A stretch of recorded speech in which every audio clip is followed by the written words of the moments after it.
이 시간 하나님 말씀 봅니다. 성경 요나서 3장 1절에서 10절입니다. 같이 읽도록 하겠습니다. 시작. 여호와의 말씀이 두 번째로 요나에게 임하니라. 이르시되 일어나 저 큰 성읍 니느웨로 가서 내가 내게 명한 바를 그들에게 선포하라 하신지라. 요나가 여호와의 말씀대로 일어나서 니느웨로 가니라. 니느웨는 사흘 동안 걸을 만큼 하나님 앞에 큰 성읍이더라. 요나가 성읍에 들어가 하루 동안 다니며 외쳐 이르되 40일이 지나면 니느웨가 무너지리라 하였더니 니느웨 사람들이 하나님을 믿고 금식을 선포하고 높고 낮은 자를 막론하고 굵은 벼슬을 입은지라. 그 일이 니느웨 왕에게 들리며 왕이 보좌에서 일어나 왕복을 벗고 굵은 벼슬을 입고 제 위에 앉으니라. 왕과 그 대신들이 조소를 내려 니느웨에 선포하여 이르되 사람이나 짐승이나 소떼나 양떼나 아무것도 입에 대지 말지니 곧 먹지도 말고 물도 마시지 말 것이며 사람이든지 짐승이 다 굵은 벼슬을 입을 것이요 힘써 하나님께 부르짖을 것이며 각기 악한 일과 손으로 행한 강포에서 떠날 것이라. 하나님이 뜻을 돌이키시고 그 진노를 그치사 우리가 멸망하지 않게 하시리라. 그렇지 않을 줄 누가 알겠느냐 한지라. 하나님이 그들이 행한 것 곧 그 악한 길에서 돌이켜 떠난 것을 보시고 하나님이 뜻을 돌이키사 그들에게 내리라고 말씀하신 재앙을 내리지 아니하시니라. 아멘. 자, 이렇게 인사하겠습니다. 하나님은 당신을 끝까지 포기하지 않으십니다. 오늘 말씀의 제목이 포기하지 않으시는 하나님의 은혜입니다. 참 살다 보면 인생의 힘든 순간들이 참 많습니다. 어떤 사람은 사업을 하다가 포기하고 싶고, 어떤 사람은 인생의 꿈을 가지고 가다가 포기할 때도 있고, 또 너무 힘든 사람은 자기의 생명마저도 포기하는 사람들이 있죠. 요즘에 흔히 젊은이들 가운데 쓰는 용어 중에 하나가 N4 세대라는 것이 있습니다. 왜 N4 세대라는 말을 쓰냐면 포기할 것들이 너무 많으니까 그냥 M4 세대라고 부릅니다. 원래 2011년부터 3포 세대라는 말이 시작됐습니다. 3포 세대. 3포 세대가 뭔지 아세요? 연애, 결혼, 출산 세 가지를 포기한 것을 말하죠. 젊은이들이. 그래서 20, 30대 이르기까지 젊은 층이 좀처럼 연애를 안 하려 들고, 연애를 하더라도 결혼을 꺼리고, 결혼하더라도 출산을 포기하는 사회 현상을 말합니다. 자, 그러다가 이제 3포 세대에서 5포 세대로 갔어요. 취업과 내 집 마련까지 포기하고, 그 다음에 7포 세대로 갔습니다. 거기에 건강, 외모 관리 포기하고, 그러다가 9포 세대가 됐어요. 인간관계 희망을 포기했다고 해서 9포 세대. 그리고 마지막 10포 세대, 인생을 비관하며 자기의 삶까지 포기하는 10포 세대라는 말까지 등장을 했습니다. 참 우리가 보면 겉으로 삶의 환경은 참 좋아졌는데 이 내면적으로, 정서적으로, 정신적으로 많이 황폐해지지 않았는가. 물론 이러한 이야기가 나오는 것 중에 하나는 사회적 현상이기도 하고, 또 하나는 가장 큰 이유가 경제적 압박 때문이기도 합니다. 물론 이렇게 M4 세대라는 말을 쓰는 이유 중에 또 그 깊은 젊은이들의 내면을 들여다보면은 포기하는 것보다 어떤 면에서는 진정 그 마음속 깊은 곳에서는 그런 것들에 대한 욕구, 욕망 이런 것들이 있는데 삶의 환경이 허락지 않으니까 이런 포기라는 말이 나오지 않았는가라는 생각을 하게 됩니다. 그 결과로 우리나라에 나타나는 현상이 뭡니까? 바로 비혼이죠. 비혼.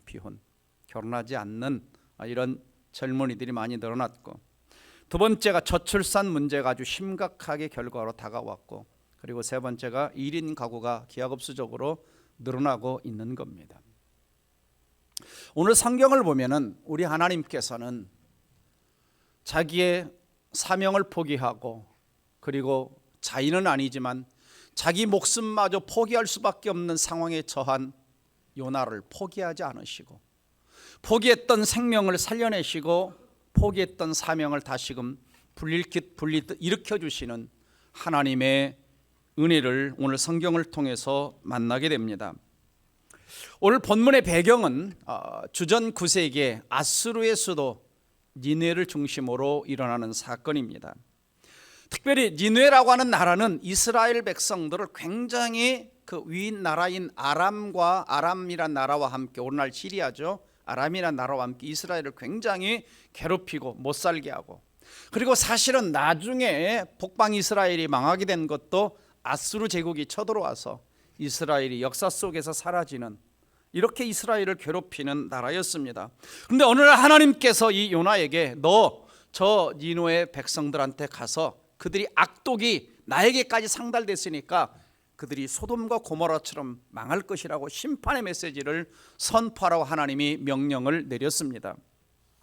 근데 명령받은 이 요나는 가고 싶지 않은 거예요. 가고 싶지 않은 거예요. 왜? 그 니느웨 백성들 이야기만 들어도 한 사람의 이스라엘 백성으로서 치가 떨리는 거죠. 우리가 그렇죠?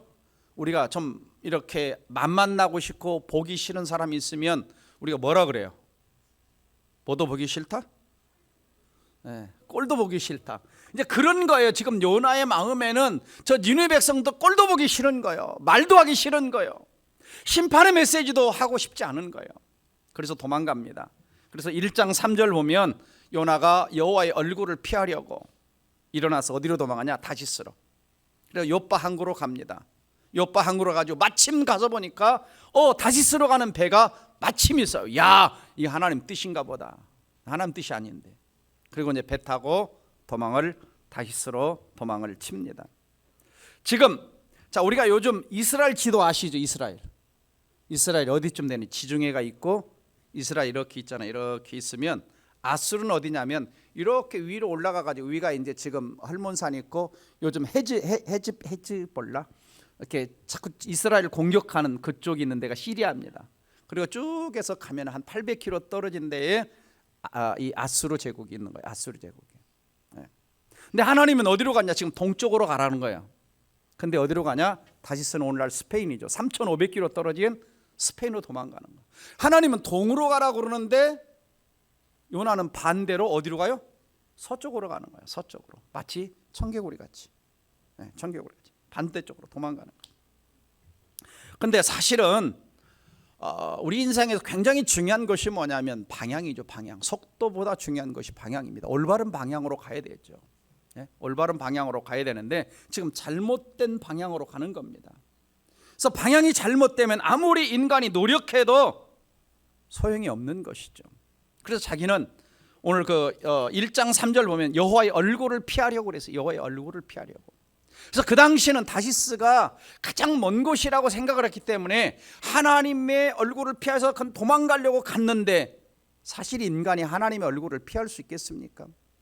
시편 139편 7절에 10절은 이렇게 말씀하고 있죠. 내가 주의 신을 떠나 어디로 가며 주의 앞에서 어디로 피하리까? 내가 하늘에 올라갈지라도 거기 계시며 음부에 내 자리를 펼지라도 거기 계시니다. 내가 새벽 날개를 치며 저 바다 끝에 가서 거할지라도 거기서도 주의 손이 나를 인도하시며 주의 오른손이 나를 붙드시리이다. 도망갈 곳이 없는 것이죠. 사람들은 그렇습니다. 내가 하나님을 어떤 피하여 도망갈 거라고 생각하지만 피할 곳은 그 어디에도 없는 것이죠. 자, 도망가는 요나를 하나님이 지켜보시던 하나님께서는 요나가 타고 가던 배에 큰 바람을 보내가지고 바다에 엄청난 풍랑이 일어나게 한 겁니다. 그러자 선원들과 사람들은 두려워 떨며 자기가 섬기는 신께 막 기도하기 시작을 했어요. 그것도 안 되자 이제 배가 이제 깨지고 가라앉 지경이 되자 그들이 싣고 가던 생명과도 같은 무역의 물품들을 다 바다에 버립니다. 다 버려요. 그리고는 이 재앙이 누구 때문인가? 우리가 제비 뽑기 해보자 그래가지고 제비를 뽑았더니 저 배미창에 자고 있던 요나를 깨워가지고 가서 제비를 뽑았더니 요나가 딱 걸린 거예요. 네. 요나. 네. 종종 우리에게 그렇습니다. 내게 다가오는 어떤 재앙, 우리의 삶의 현장에 일어난 재앙은 종종 어떤 사람이 불순종 때문에 일어날 수 있는 거죠. 어떤 사람이 불순종 때문에 나에게만 어떤 그 큰 풍랑이 일어나는 것이 아니라 내 주변의 가족들과 주변 사람들에게까지 큰 풍랑이 일어날 수 있다라고 하는 것을 보여주는 겁니다. 그러나 사실 지금 이제 요나가 하나님을 피하여 도망가고 있고 큰 풍랑, 큰 바람이 일어났지만 어쩌면 이 바람은 요나를 바다에 빠뜨려서, 모든 사람을 바다에 빠뜨려서 죽이려고 하는 심판의 바람이라기보다는 다시금 하나님 앞에 사명의 자리로 돌아오는 하나님의 개입, 하나님의 은혜의 바람, 하나님의 사랑의 바람이 사실은 불어온 것입니다. 불어온 거예요. 자, 여러분 한번 물어봅시다. 만약에 하나님이 지금 요나가 여호와의 얼굴을 피하여 도망가고 있는데 하나님이 개입하지 않고 그냥 저 다시스까지 좀 가도록 내버려 두는 게 좋았을까요? 아니면 풍랑본에서 다시 되돌아오도록 하는 게 좋았을까요? 여러분 같으면 좀 하나님 개입하지 말지, 가서 내 맘대로 좀 살게 좀 놔두지. 네. 자, 하나님이 우리 이 땅에 큰 어떤 재앙이나 어떤 큰 바람이나 인생의 풍랑이나 어떤 지진이나 어떤 것을 보낼 때 우리는 꼭 자연현상으로만 생각하지 말고 하나님이 두 가지 이유가 있습니다. 하나는 안 믿는 세상 사람들에게는 하나님께로 돌아오라고 하는, 내가 섬기고 있는 신이 아무것도 아니다라고 하는 것을 증명하시는 하나님이 보내시는 구원의 바람이 있습니다. 하나님, 인간의 한계를 느끼고 인간의 절박함 속에서 하나님께 돌아오라는 바람, 하나님의 바람이 있고, 또 하나의 바람은 뭐냐? 믿는 사람들에게 내가 신앙의 길로 잘못되어 갈 때, 하나님 앞에 불순종하고 내 맘대로 살아가려고 할 때 다시금 하나님의 사람으로, 제자리로, 또는 새 사명의 자리로 다시 되돌아오라고 하나님이 보내시는 풍랑, 바람이 있는 것이죠. 두 가지 바람이 있습니다. 그래서 우리는 내 인생에서 어떤 재앙이나 어떤 풍랑이나 어떤 큰 바람이나 어려운 일이 다가올 때 이것이 왜 불어오는 것인가, 우리는 한번 멈춰서서 점검할 필요가 있는 것이죠. 자, 이때 이제 1장 9절 보면은 뽑힌 요나가 이런 대답을 합니다. 그가 대답하되 나는 히브리 사람이요 바다와 육지를 지으신 하늘의 하나님 여호와를 경외하는 자로다 그럽니다. 그러면서 12절에 이렇게 말하죠. 그가 대답하되 나를 들어 바다에 던지라. 그리하면 바다가 너희로 하여 잔잔하리라. 너희가 이 큰 폭풍을 만난 것이 나 때문인 줄 내가 아노라.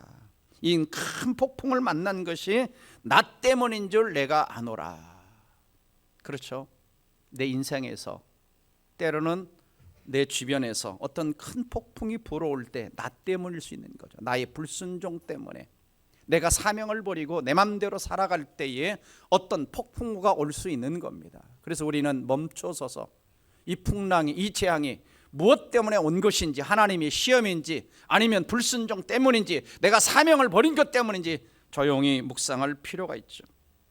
그런데 그래서 결국은 어떻게 됩니까? 요나는 바다에 던져지죠.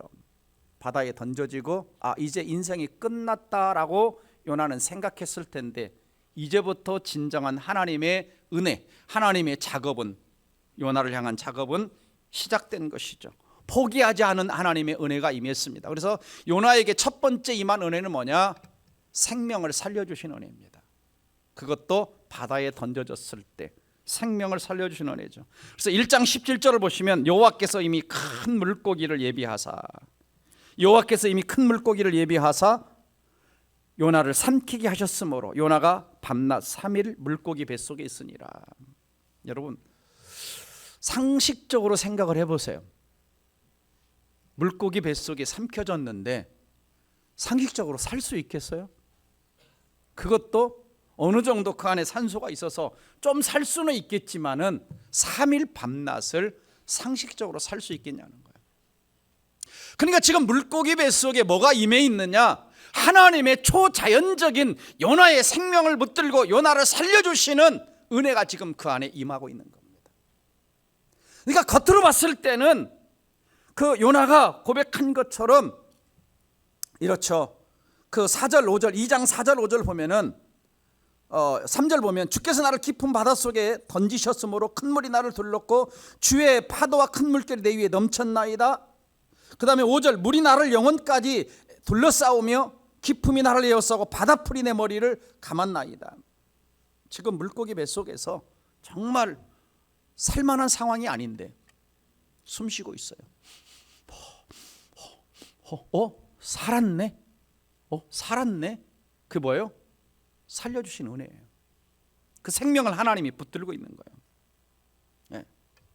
자, 우리가 살아가다 보면은 이런 극한 상황, 바다에 던져져야만 하고 포기해야만 하고 아무것도 기대할 수 없던 이런 상황이 오죠. 그때 이제 사탄은 와서 속삭입니다. 너 포기해. 인생 포기해. 그냥 끝내버려. 아마 얼마 전에도 그래서 제가 엊그제도 인천대교를 지나왔는데 지난주 뉴스가 나오더라고요. 어떤 사람이 인천대교를 지나가다가 그냥 그 자리에 차량을 놓고 뛰어내린 거예요. 시체도 못 찾았어요. 왜? 바닷물 떠내려가요. 1년이면 몇 명씩 인천대교에서 사람들이 뛰어내립니다. 뛰어내려. 인생을 포기해버리는 거죠. 오늘 우리에게 하나님은 찾아오셔서 뭐라고 말씀하십니까? 자주 우리가 듣는 이야기죠. 끝날 때까지 끝난 것이 아니다. 나는 너를 포기하지 않았는데 왜 너가 너를 포기하려고 하느냐? 하나님 우리를 포기하지 않았는데 우리는 자꾸만 크고 작은 어떤 문제들 때문에 우리에 있는 것들을 포기하려고 하는. 아직은 살아있는 거죠. 살아있는 거죠. 그래서 이제 요나는 진정으로 언제 기도하기 시작하냐?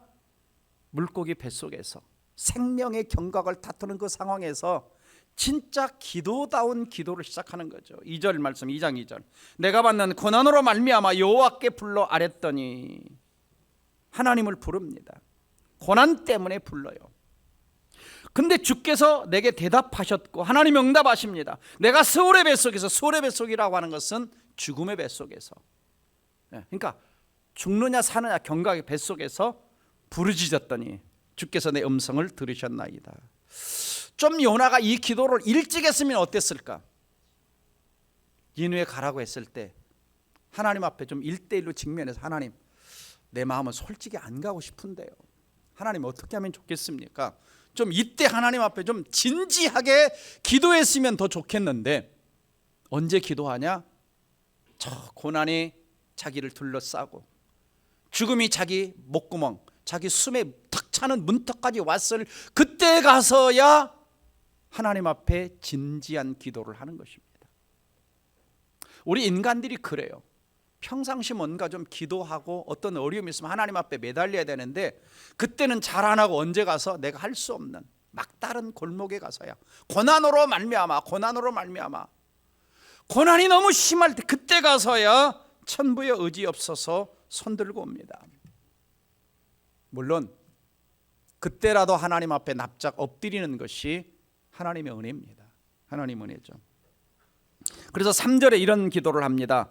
주께서 나를 깊음 속 바다 가운데 던지셨으므로 주께서 나를 던지셨다. 4절 보면 뭐라고 나오냐? 내가 주의 목전에서 쫓겨났다 그럽니다. 내가 주의 목전에서 쫓겨났다. 6절 하반절 보시면 나의 하나님 여호와의 주께서 내 생명을 구덩이에 던지셨다가 건지셨다. 그러니까 지금 뭐라고 지금 요나는 고백하냐? 자기에게 일어난 모든 상황과 사건들, 물고기에게 바다에 던져지고 물고기 뱃속에 들어간 모든 것들 누가 하셨다? 하나님이 하셨다. 하나님이 하셨다 그럽니다. 그러니까 우리는 아마 다른 그 배에 탔던 사람들은 그런 생각을 했을 거예요. 이거 우연인데 처음에는 그렇게 생각하다가 나중에는 이제 요나 때문에 일어난 걸 알았고 그리고 요나가 바다에 던져졌을 때 어떤 일이 일어났어요? 그 흉흉하던 바다가 잔잔해졌어요. 그러자 1장 16절 보면은 그 사람들이 여호와를 크게 두려워하여 여호와께 제물을 드리고 서원했다 그럽니다. 서원했다. 그러니까 우리에게 다가오는 여러 가지 많은 현상들, 때로는 전쟁, 때로는 건물이 무너지는 재앙들, 때로는 지진들, 때로는 태풍들, 어떤 때는 자연현상처럼 보이지만 그 배후에는 보이지 않는 하나님의 손길이 작용하고 있다라고 하는 것이죠. 우리는 삶에 지나가는 것들을 우연이다 또는 자연현상이다 이렇게 말하지만은 하나님은 모든 것의 주권자로서 우리의 삶을 통치하고 계시고 심지어 바람과 바다의 풍랑도 그리고 저 물고기 바닷속에 있는 큰 물고기마저도 하나님은 움직이고 계시는 하나님, 그리고 하나님의 백성들을 위하여 예비하시는 하나님이신 것을 볼 수가 있습니다. 그래서 요나는 하나님이 하셨다라는 고백을 하고 있는 거죠.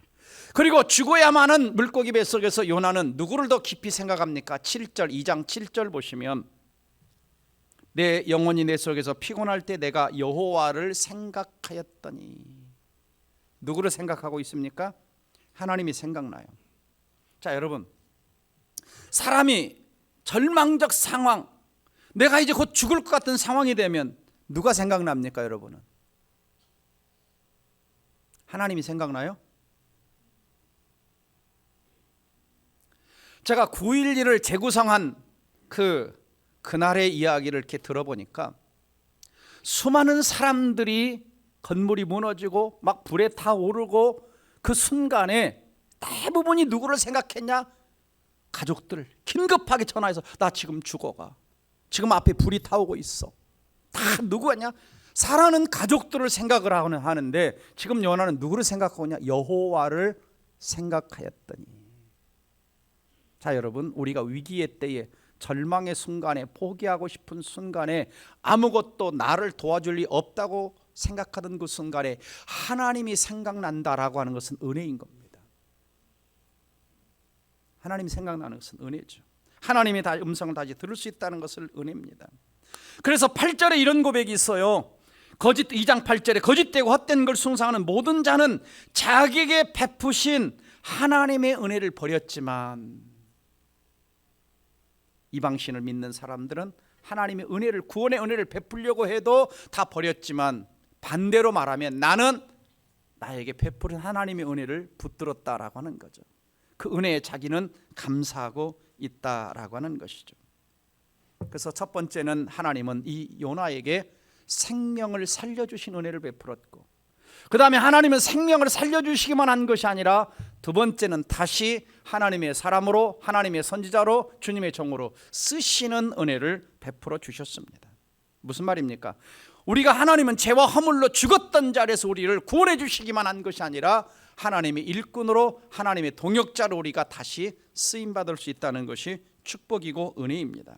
그래서 2장 10절 보시면 하나님 여호와께서 그 물고기에게 말씀하심에 요나를 육지에 토하니라. 여호와께서 그 물고기에 말씀하심에, 참 우리 하나님 대단하죠? 이런 말씀 보면 좀 안 놀라십니까? 하나님이 누구하고 대화를 해요? 물고기하고. 사람들은 이제 이런 걸 보면서 동화처럼 생각을 하죠. 동화처럼 생각을 하죠. 그러나 우리가 오병이어 사건에서 보는 것처럼 물고기 5마리를 5,000마리가 되게 할 수도 있고, 보리떡 2개를 엄청난 광주리에 담게 하실 수도 있는 하나님이십니다. 왜? 그분은 창조주시니까. 물고기에 대화하시는 거죠. 물고기에게 명하셔서 하나님의 사람을 보관했다가 토하게 하는데 어디다 갖다 하냐? 너 니느웨로 가라. 물고기한테 명령하는 너 니느웨로 가. 800km 떨어진 그 땅으로 가라는 거죠.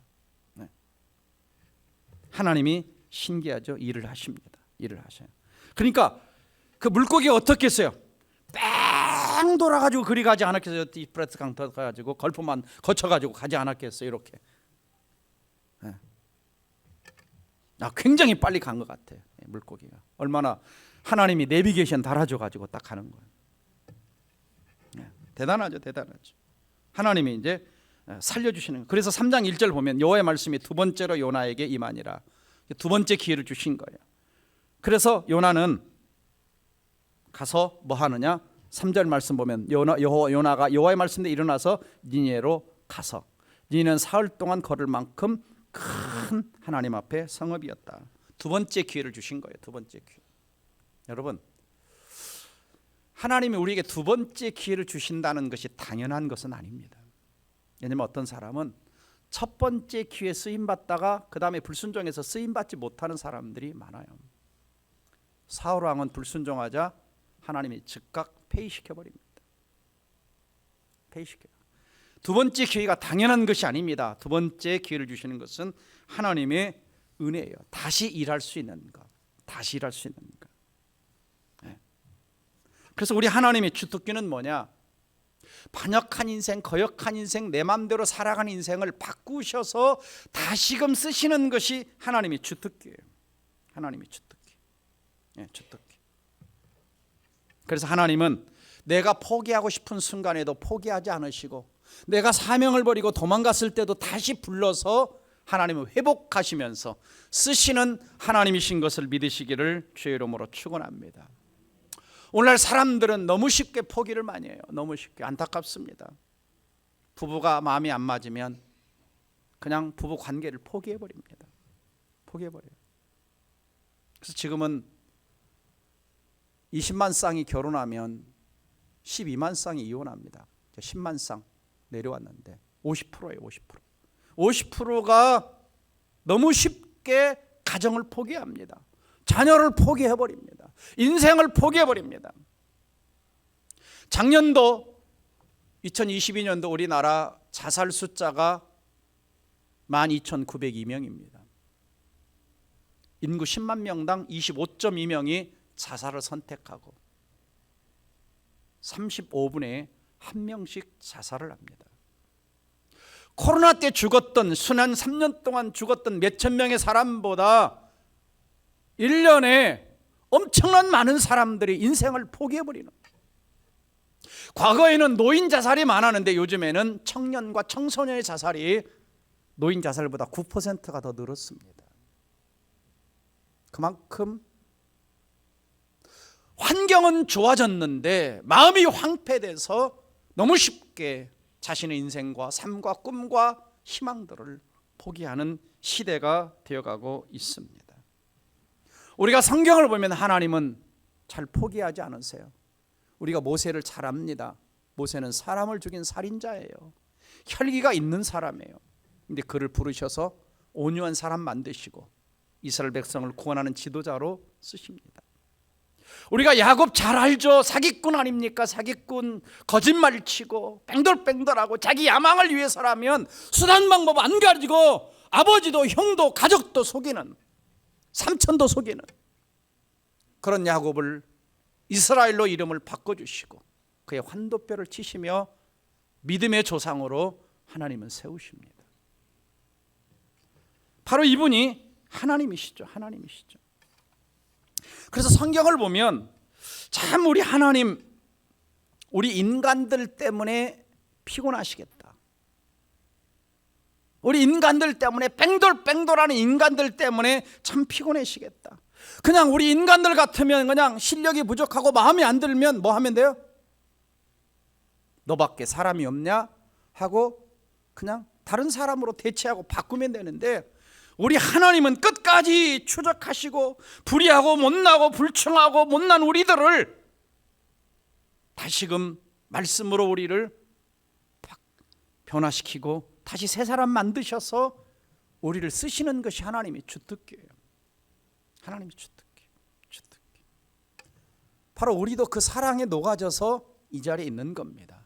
그 은혜에 녹아져서 주님을 섬기는 겁니다. 성경의 인물들이, 역사상 헌신했던 그 인물들이 그 주님의 사랑에 녹아진 사람들이죠. 그래서 우리는 너무 쉽게 우리의 감정을 가지고 감정이 어떤 것이 일어난다고 해서 너무 쉽게 포기하지 않으시기를 주의 이름으로 축원합니다. 특별히 연말이 되면 이것저것 때문에 목사님 뭐 못하겠어요, 뭐 못하겠어요. 그래가지고 우리 부교육자들하고 일꾼들을 세우느라고 하루 종일 앉아 있습니다. 여기 전화해보고 저기 전화해보고 좀 해주십시오. 그런 분들은 오늘 좀 말씀 잘 들으세요. 주님이 우리 부르실 때는 다 아십니다. 내 환경도 아시고 처지도 아시고 실력도 아시고 능력도 아시고 달란트도 아시고 주머니에 뭐가 있는지 다 아십니다. 우리가 할 일은 뭐냐? 하나님 부르심에 아멘, 순종하겠습니다. 그러면 은혜가 임하는 겁니다. 능력이 임하는 겁니다. 권능이 임하는 겁니다. 아멘. 우리가 하나님의 얼굴을 피하고 내 마음대로 하겠다는 것은 뭐냐? 하나님의 선하심에 대한 불신이고 하나님의 능력에 대한 불신이고, 그것은 내가 믿음이 없다는 것을 하나님 앞에 증명하는 거예요. 하나님, 내 삶에 간섭하지 마세요. 내 마음대로 살겠습니다 하는 겁니다. 여러분, 신앙생활은요, 내 뜻대로 내 마음대로 하는 것이 아니라 하나님의 뜻대로, 하나님이 원하시는 대로 하는 것이 신앙생활입니다. 가끔 그런 성도들이 있어요. 신방 간다고 그러면 목사님 오지 마세요. 목사님 오지 마세요. 그냥 내가 알아서 할 테니까 그냥 목사님 안 오셔도 됩니다. 그럼 제가 뭐라 그러냐? 제가 신방을 안 가도 되는데 성도님, 내가 알아서 사는 것이 아니라 하나님 말씀대로 사는 것이 신앙생활입니다. 이런 말씀을 드리죠. 자, 첫 번째 어떤 은혜? 생명을 살려주신 은혜. 두 번째 어떤 은혜? 두 번째 쓰임받을 수 있는 은혜. 세 번째는 뭐냐? 망할 니느웨 백성들에게 구원의 은혜를 하나님 베푸십니다. 구원을 요나가서 선포하죠. 40일이 지나면 이 니느웨가 무너지리라. 3장 4절 보시면 40일이 지나면 니느웨가 무너지리라. 아마 이 요나의 이 목소리와 음성에는 뭔가 시퍼렇게 칼날 같은 강력한 어떤 힘이 있지 않았을까? 왜요? 죽음에서 살아났잖아요. 그리고 마음에 또 뭐가 있냐?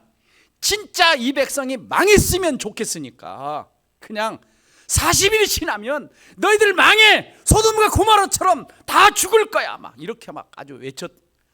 근데 아마 이게 너무 시퍼렇게 하다 보니까 사람들이 너무 진지하게 그 말을 받아들인 것 같아요. 그래가지고 막 베옷을 입고 금식하며 회개하기 시작하니까 이거 왕국에 들어가지고 왕도 베옷을 입고 그 다음에 막 금식을 선포하고 심지어 짐승까지도 다 금식하며 먹을 거 안 주고 엎드려 회개하기 시작을 합니다.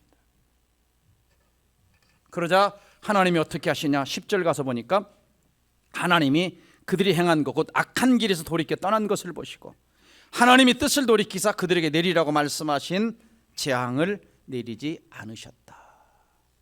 우리가 하나님 앞에 존말할 때 즉각 엎드리면 하나님이 우리를 지키십니다. 보호하세요. 전에 어느 가정에 신방 가니까 그러시더라고. 그 어르신이 자기가 지금 이제 교회를 안 간 지 1년이 조금 넘었는데 한 달쯤 됐을 때는 그런 생각이 들더래요. 하나님이 나 혼내시면 어떻게 하지? 막 두렵더래요. 한 석 달쯤 되면 아예 조금 괜찮네. 한 6개월 지나니까 아무 일도 안 일어나네. 1년쯤 지나니까 안 가도 괜찮은 거예요. 그래서 제가 뭐라고 그랬냐면 존말할 때 나오세요 그랬어요. 바람이 불기 전에 존말할 때 하나님이 침묵하시는 것은 기다리시는 겁니다. 기다리시는 거예요. 또 참고 또 참고 또 참고 기다리시는 거죠. 자, 요나는 이런 하나님이 재앙을 내리지 않는 걸 보고 마음에 안 드는 거예요. 아니 그냥 소돔과 고모라처럼 불이 내려가지고, 그렇죠? 여기서 니느웨가 무너지리라는 것은 뭐냐면 소돔과 고모라의 이 유황불이 내리는 거 그때 사용했던 단어와 똑같거든요. 그때 이 소돔과 고모라처럼 유황불이 내릴 줄 알았는데 살려주신 거예요. 입술로는 뭐라고 고백하느냐? 4장 2절 봅시다. 4장 2절 하반절 보시면 주께서는 은혜로우시며 자비로우시며 노하기를 더디하시며 인애가 크시사 뜻을 돌이켜 재앙을 내리지 아니하시는 하나님이신 줄을 내가 알았습니다. 그러니까 지금 입술로는 하나님 은혜로우신 분이네요. 노하기를 더디내신 분이네요. 하나님께 돌이키는 자에게 재앙도 내리신 하나님이시네요. 근데 마음에는 요나 마음에 뭐가 없어요? 은혜가 없어요. 입술로는 지금 이 하나님이 어떤 분인가 고백하지만 마음에는 이 마음이 구부러져 가지고 왜 하나님 좀 재앙 좀 내리시지? 우리 백성이 있으면 이스라엘 백성만 은혜 베푸시고 자비 베푸시고 저들은 망해도 싼 자들인데 회개해버린 거예요. 그러니까 뭐라고 말하느냐? 3절 보니까 배은망덕한 말을 해요. 여호와여 원하건대 내 생명을 거두어가소서. 사는 것이 죽는 것보다 내게 나음이니이다. 여러분 무슨 생각이 드세요? 그냥 물고기 뱃속에서 그냥 살려내가지고 다시 사명 줘가지고 여기까지 데리고 왔더니 한다는 말이, 그럴 때 재봉틀 가져와라 그래가지고 입을 쫙, 그럴 때 우리가 하는 말이 있죠. 그냥 주둥이를 확, 이런 말이 있잖아요. 좀 하나님이 그러고 싶지 않았을까? 좀 입이 터졌다고 말이라고 다 하는 거야? 아니 실컷 살려놨더니 죽는 게 더 낫다니. 여러분 한번 생각해 보세요. 자, 막 김정은이가 또 지난주 막 미사일 쏘고 막 그랬잖아요. 근데 어떤 목사님이 선교사가 들어가가지고 탁 이야기하니까 막 회개하고 막 베옷을 뒤집어 쓰고 막 주님 앞에 돌아왔어. 기뻐하십니까? 대답을 안 하시네. 자, 하나님은 어떤 분이냐? 출애굽기 34장 19절 보면요, 하나님은 여호와께서 이르시되 나는 은혜 베풀 자에게 은혜를 베풀고 긍휼히 여길 자에게 긍휼을 베푸느니라. 은혜 베풀 자에게 은혜 베풀고 긍휼히 여길 자에게 긍휼히 여긴다. 하나님은 얼마든지 아무리 약한 사람이라도 은혜를 베푸실 수가 있는 겁니다. 뭐라고 말씀하냐? 내 맘이다 그러죠. 내 맘이다. 그래서 출애굽기 34장 6절에서 나는 여호와라 자비롭고 은혜롭고 노하기를 더디하고 인자와 진실이 많은 하나님이다. 나는 노하지 않는 함부로 자비롭다, 은혜롭다, 인자와 진실이 많다, 우리에게 말씀하십니다. 그 말은 뭡니까? 우리가 주님께 오기만 하면, 돌아오기만 하면, 엎드리기만 하면 은혜를 베푸시겠다는 겁니다. 진노하지 않으시겠다는 거예요. 인자와 진실을 베푸시겠다는 겁니다. 하도 뺑돌뺑돌하니까 하나님이 요나를 박넝쿨을 통해서 교훈을 하시죠. 4장 가서 보시면, 그래서 4장 6절 가서 보시면 여호와께서 박넝쿨을 예비하사, 그래서 햇빛을 가려줍니다. 그러니까 박넝쿨 때문에 너무 행복해하는 거예요. 그래서 6장 끝에 이런 말이 나왔습니다. 요나가 박넝쿨로 말미암아 뭐라고 그랬어요? 크게 기뻐하더니. 여러분 이거 잘 생각해 보셔야 돼요. 뭐 때문에 기뻐했다고요? 박넝쿨 때문에. 지금 11절 말씀 보면은 4장 11절 말씀, 하물며 이 큰 성읍 지으는 좌우를 분별하지 못하는 자가 12만여 명이요 가축도 많이 나니 어찌 내가 아끼지 아니하겠느냐. 12만 명의 영혼들이 주님 앞에 돌아오고 회개하고 돌아왔을 때 선지자는 뭐 해야 되는 거예요? 하나님을 찬양하며 너무 기뻐하며. 왜? 하늘에서는 한 영혼이 회개하고 돌아오면은 천군 천사들이 하나님과 함께 기뻐한다 그랬는데 12만 명의 영혼들이 왕과 함께 베옷을 입고 금식하며 하나님을 참신이다 고백하며 돌아올 때 기뻐하며 찬양하며 영광 돌려야 되는데 뭐 때문에 기뻐하고 있어요? 박넝쿨 하나 때문에. 그래서 하나님이 다음날 박넝쿨을 싹 벌레 가서 먹어버리게 하죠. 그러니까 또 뭐예요? 막 하나님 그럴 수 있습니까? 와, 이게 인간이에요, 인간. 그래서 요나서를 읽어보면요, 기뻐했다는 말이 여기 딱 한 번 나오는데 다른 것 때문에 기뻐했다는 말이 없어요. 한 신학자가 이런 말을 합니다. 사람이 타락하면 어떤 현상이 나타나느냐? 마땅히 기뻐해야 될 것 때문에 기뻐하지 않고, 싫어해야 될 걸 싫어하지 않고, 예스하고 순종할 때 순종하지 못하고, 노하고 거절할 때 거절하지 않고, 소중히 여겨야 할 걸 소중히 여기지 못하고 헛된 것을 붙들고 거기다가 생명을 걸고 살아간다 그랬어요. 인간이 타락하고 영혼이 타락하고 가치관이 뒤집혀지면 정말 기뻐해야 될 것 때문에 기뻐하지 않는, 여러분 뭐 때문에 기뻐하세요? 크리스찬으로서 예수 믿는 사람으로 뭐 때문에 진정한 힘이 기뻐하는 것이 뭡니까? 목사님 우리 자녀가 이번에 대학교 들어갔어요. 너무 기뻐요. 통장에 잔고가 쌓였어요. 너무 기뻐요. 목사님 한 영혼이 구원받았어요. 정말 뭐 때문에 기뻐하는가? 뭐 때문에 기뻐하는가? 마지막 한 가지 이야기만 하고 마치도록 하겠습니다. 오래전 이야기입니다. 한 주일학교 선생님이 이제 젊은 아가씨가 반을 맡게 됐는데 아주 주일학교에서 가장 말을 안 듣는 말썽꾸리들만 모아놓은 반의 선생님이 된 거예요.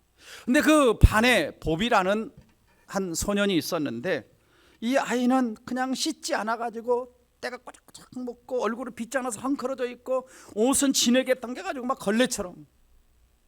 그래가지고 이 아이 집을 찾아가서 새 옷으로 갈아입히고 이 아이를 도와줍니다. 그런데도 이제 교회 잘 나와라. 교회 안 나와요. 그래서 안 나와서 한동안 안 나와 또 찾아갔더니 옷이 더럽히니까 또 새 옷을 사가지고 또 가서 또 갈아입히고 또 이 아이를 막 도와줍니다. 근데 달라지지 않아요. 선생님 힘 빠졌어요. 부장선생님한테 부장선생님 나 못하겠어. 나 선생님 못하겠어. 그러자 주일학 선생님이 포기하지 말고 좀 용기를 가지고 한 번 더 찾아가 보세요. 또 찾아갑니다. 나중에는 이 소년이 변화되어 성장해서 중국의 선교사로 갔고, 그가 바로 유명한 로버트 모리슨이라고 하는 선교사입니다. 성경을 중국어로 번역한 유명한, 그래서 수많은 영혼들을 구원한 선교사가 된 거예요. 그때 그 선생님이 이 아이를 포기했다면 어떻게 되겠어요? 사람이 사람을 포기하지 않고 계속해서 은혜를 베풀 때 놀라운 일이 일어난 것처럼 하나님이 오늘 또 우리를 포기하지 않으셔서 성육신 독생자 예수 그리스도를 보내지 않았습니까?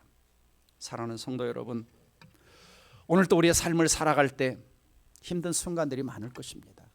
포기하고 싶은 순간들도 있을 것이고, 그럴 때마다 때로는 나는 포기해도 나의 하나님은 나를 포기하지 않으신다는 사실을 깨닫고 다시 한번 하나님을 붙들고 십자가를 붙들고 성육신하신 주님을 바라보며 다시 일어서기를 주의 이름으로 축원합니다. 기도하겠습니다. 사랑하는 성도 여러분, 오늘날 참 젊은이들이 상대적 박탈감에 살기 어려운 시대가 되었습니다. 3포 세대, 5포 세대, 7포 세대, 9포 세대. 그러나 우리 하나님은 나를 포기하지 않으십니다. 때로는 여러분 힘들어서 꿈을 포기한 적이 있습니까? 어떤 사람은 또 자녀가 말 안 들어서 자녀를 포기하기도 하고, 어떤 사람은 누구를 전도했는데 안 돼서 그 전도하는 걸 포기하지 않았습니까? 하나님이 나를 포기하지 않은 것처럼 우리도 그 누군가를 포기하지 말고 다시 한 번 더 도전해 봅시다. 꿈을 향해 도전해 보고, 미래를 향해 도전해 보고, 말 안 듣는 그 자녀를 향해 다시 한번 희망을 가지고 도전해 봅시다. 하나님의 은혜가 임할 것입니다. 이 말씀 붙들고 함께 통성으로 기도합니다. 다 같이 기도하겠습니다.